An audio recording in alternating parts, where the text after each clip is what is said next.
Ruben Amorim hasn't just been sacked. A very specific type of coach has been ruled out with him.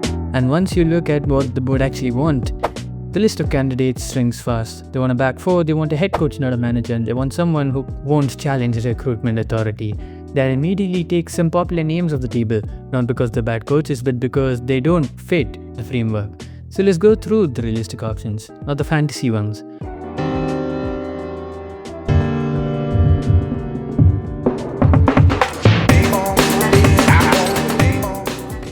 Oliver Glasner, logically eliminated. Glasner is respected and for good reason. He's organized, adaptable, and he's delivered silverware quickly in England. But tactically, this one doesn't align. Glasner is a back three coach, not occasionally, not situationally.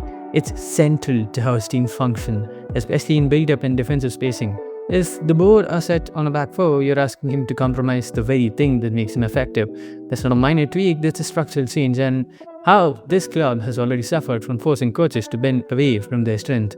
It wouldn't be a strange lesson not to have learned, especially because this is what happened with Amorim. This doesn't look like a serious option once you dig into the detail. Thomas Tuchel, it is structurally impossible. Thomas Tuchel is not a head coach only operator, he never has been. Every successful Tuchel spell has come with influence over recruitment, squad balance and football direction.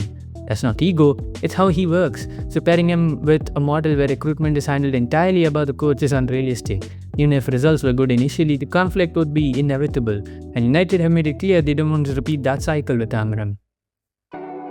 This isn't about ambition, it's about incompatibility.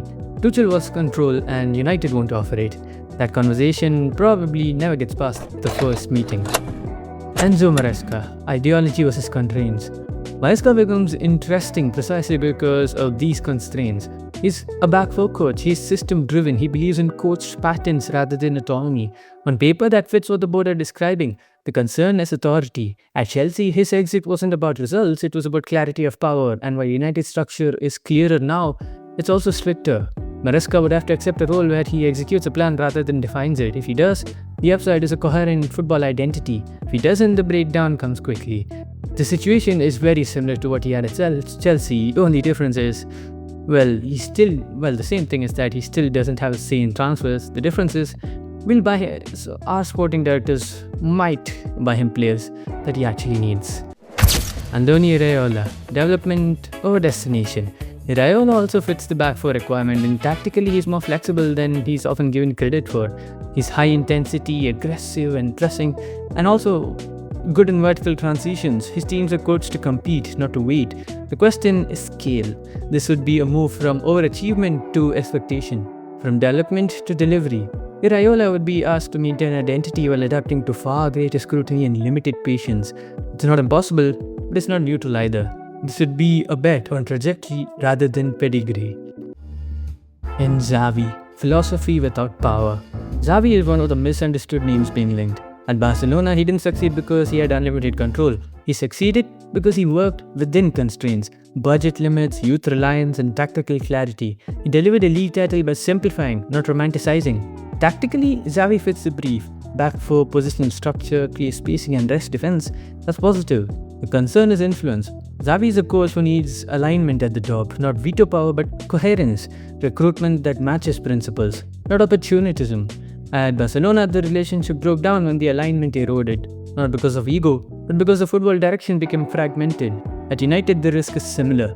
If he sold a vision and then asked to compromise it weekly like Amorim was, the same friction will appear. Xavi works if he's trusted as a football reference point even without formal power. If he's treated as a plug-and-play head coach, the upside diminishes fast. And here's the wild one. Darren Fletcher, the controlled pause.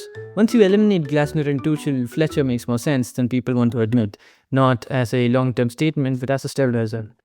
He doesn't challenge the structure, he doesn't demand some systematic change, he doesn't require immediate buy-in from the market. An extended interim allows the club to avoid rushing into a compromised appointment, reassess in the summer, revisit elite options when timelines align.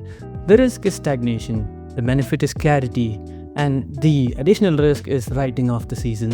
Sometimes not making a permanent decision is a decision in itself. This isn't a free market search, it's a constrained one. Back 4, head coach only, no recruitment control. Once you apply those filters, the shortlist isn't long and it's not glamorous. The next appointment won't tell us how ambitious United are, it will tell us how rigid their structure has become. And that matters for more than the name on the contract.